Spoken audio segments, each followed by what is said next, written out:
Letting them go is not supposed to be easy. It's not supposed to be easy when you think back to all of the memories you've had with them, to the way it felt when they hugged you, to the way it felt when you laughed together and you thought the world could just fade away and you'd be okay because you were with them. Those moments when you felt like you couldn't breathe because the love that you had for them was just so all-consuming. You never could see your life without them. And now you're in a position of loss. And they're not there anymore. And they're not the person that you thought they were anymore.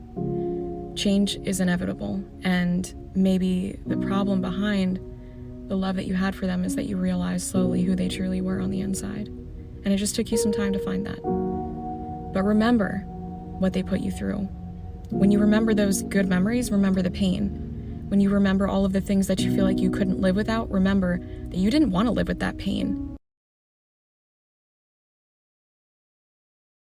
The character that they played is no longer who they're trying to be. As soon as they started showing you their true colors, you realized that's the person they actually are. That's who they are truly on the inside. And as soon as you realized that, you also began to realize that you already fell in love with this facade of a person that they pretended to be. So what do you do with that? You're still in love with that person, but that person doesn't exist. And so in the mix of you trying to get over them, you're also mourning the loss of a person that never existed. Of course it's going to be hard. Of course it's going to be something that you struggle with. So don't beat yourself up so much when you start wondering why you can't get over them as quickly as you want. The person they pretended to be is the person that you miss, not who they are right now.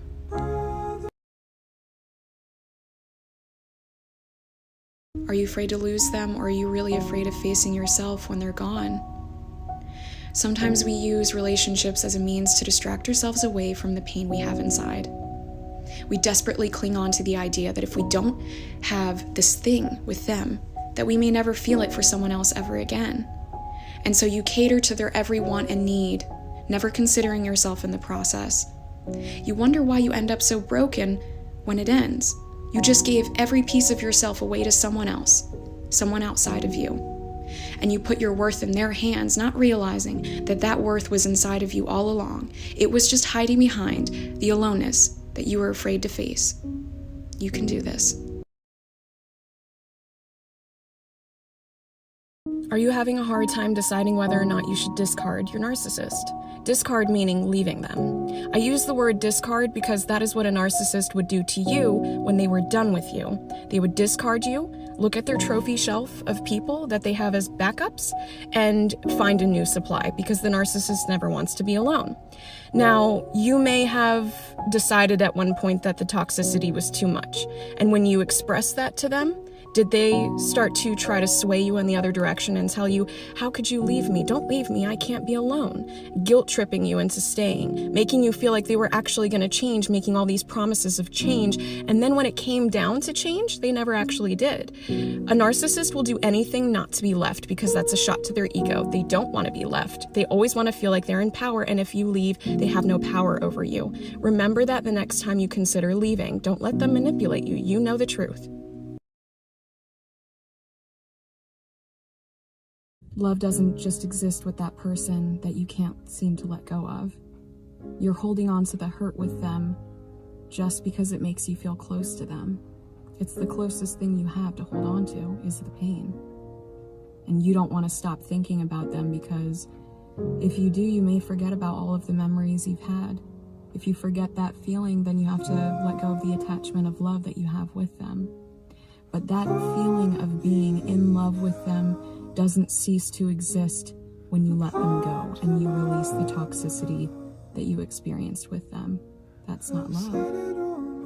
What that is attachment, and it may have blossomed from something relative to love. The feelings that you had with them were real, but the situation ended up not good for you.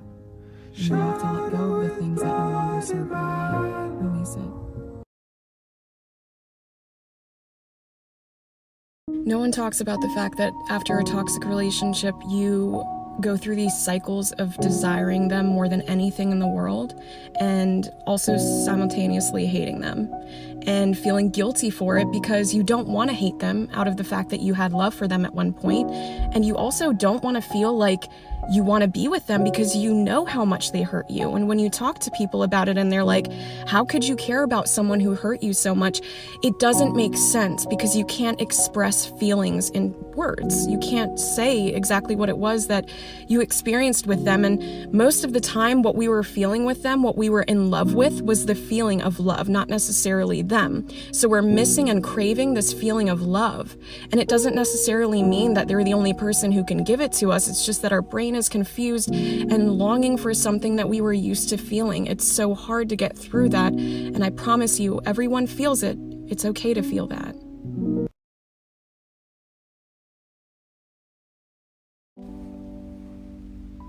Hey, I really like you, and I've honestly never felt this way about anyone in my life. I think we have something really special. Wow, no one's ever said that to me before. I feel really special right now. But I am afraid because I have been hurt in the past. I promise I would never do anything to hurt you. I care about you too much. Hey, do you want to take a trip next week? Wow, we just met, and you want to go on a trip with me already? Oh, man, you must really like me. Yeah, I think I'm already falling for you, honestly. I mean, I can already see a life together with you. It just makes me feel so good whenever I think about us. Wow, that makes me feel really safe. I think I'm ready to let my guard down with you now, and I would love to see where the future could take us. Hey, I know we've been spending a lot of time together recently, but I realize that I actually don't want to be in a relationship, and I like you, but I don't want to be with you, but I'd still like us to spend time together. Did they move on quickly? Does it bother you to see them with someone else? Do you wonder if anything was real between the two of you? Because it's like, how could you get over something so real so quickly and just jump right into something new?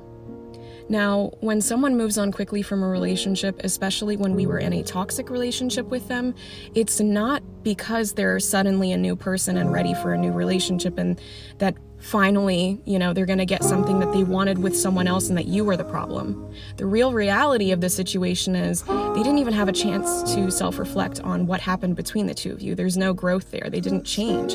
The same experience that you had with them is going to be the same experience that this person that they just went to will have with them. Nothing's going to change. So when you start envying this new relationship, just remember she will or he will experience the same pain with that person that you did. You're avoiding the pain. You got freedom. That's the difference between the two of you.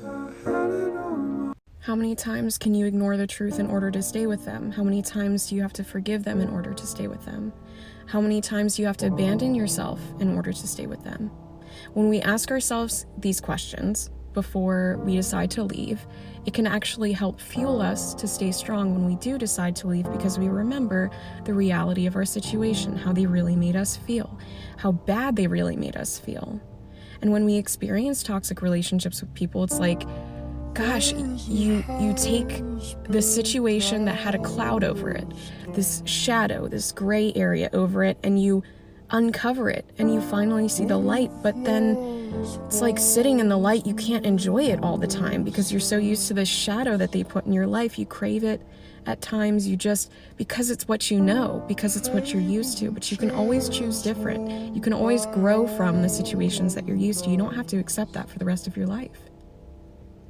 Believe them when they say they're not ready for a relationship. Believe them when they say they can't give you what you want or what you need. Believe them when they start questioning themselves and wonder whether or not they're ready for anything serious. Maybe they just enjoy the involvement with you, but they don't want the commitment because that would actually require self-discipline and a level of compassion towards you that would make them have to think about someone other than themselves. Maybe they're just not ready for that. And if they say things like, I'm too selfish, it's too much. I can't handle that in my life right now. Believe it. Believe it, because even if they still show you affection and attention after they say things like that, it doesn't mean that it has changed anything about their intentions towards you. And it's a harsh reality to accept because we still care about them, regardless if they fit our blueprint or not, regardless if they want the same things or not. But we have to let go of the things that don't align with what we want in life. Claim that. Claim your worth. Don't settle for less.